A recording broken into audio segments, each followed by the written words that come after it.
All right. So let's move on to the Big East. Pow from Trenton. Woo! What Trenton makes, the world takes. And this is a conference tournament that I have been waiting for all year because of the amount of star power. Now you add in, this Creighton offense, which is playing so well. But you have guys like Marcus Howard. You have guys like Miles Powell, Sadiq Bey, the way that Providence is playing. It's just, I think, going to be one of the most exciting conference tournaments. First round starts on Wednesday. Top 6 seeds get a bye to the quarters on Thursday. First round games are Georgetown against St. John's, Xavier against DePaul. Xavier coming off that heartbreaking loss to Butler. I didn't even mention Kamar Baldwin, who was amazing and forced overtime and then won the game with a bomb 3. The top 6 seeds, Creighton. It's the number 1 overall seed. I don't think many would have predicted that. The 2 seed is Villanova down there with Seton Hall. So that's a loaded bottom half. And then you have Providence Butler, which should be a hell of a game.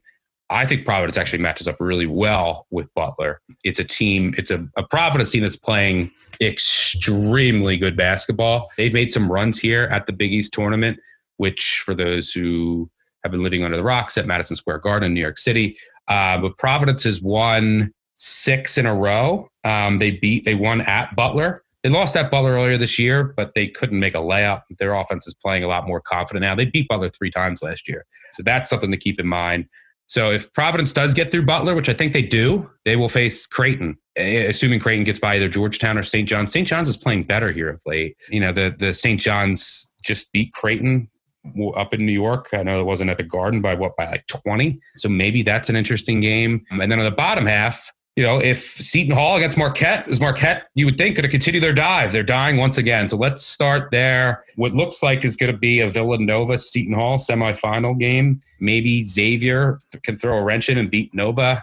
Maybe Marquette somehow finds something in the tank. Let's start in the bottom of that section and go up to the top. Randall, give me your thoughts all around. There is one and only one rationale for liking Marquette, and that is that you are a believer in the Kemba Walker theory. Remember back to 2011, UConn limps in here, losing 4 of their last 5, and then they absolutely go bananas behind Kemba and actually win the national title. Compare that to Marquette this year. They have lost 6 of their last 7 games coming in. So if you believe in the Kemba Walker corollary, then you're going to back Marcus Howard there. Listen, Kobe McEwen. But there's other Kembas in this conference. That was the thing. That's the problem. The problem. And you know what is really troubling? We've called out this Marquette fading. But we saw what Providence did to DePaul without Paul Reed, right? I mean, they were up by like 50 maybe at one point. Marquette lost to DePaul without Paul Reed.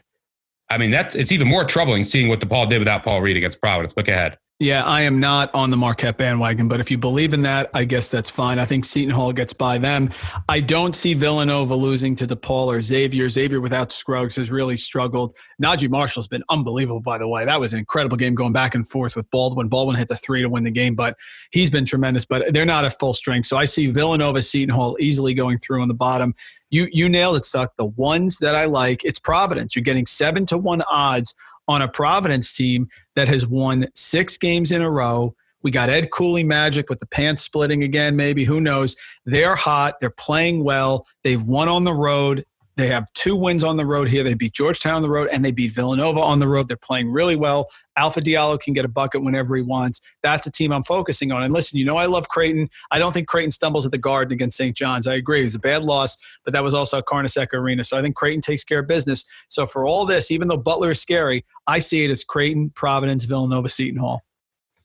Yeah, and keep Creighton and Providence split. Creighton, during the regular season, Creighton got blown out at Providence, and they won a close one at home. Really physical Providence team that I think can get up and guard them, just dominate inside. But a fascinating matchup. And yeah, I think they match up with Butler. Seton Hall and Villanova are plus 350. Creighton's the favorite at plus 300. Marquette plus 700. Butler plus 700. Xavier 20-1. And then Providence, plus 700. Because of how they match up, I think, with Butler and with Creighton, and then they avoid Villanova and Seton Hall potentially until the final. I agree. I think that's the look there. Seton Hall, Villanova, if that's the semi, should be a hell of a game. I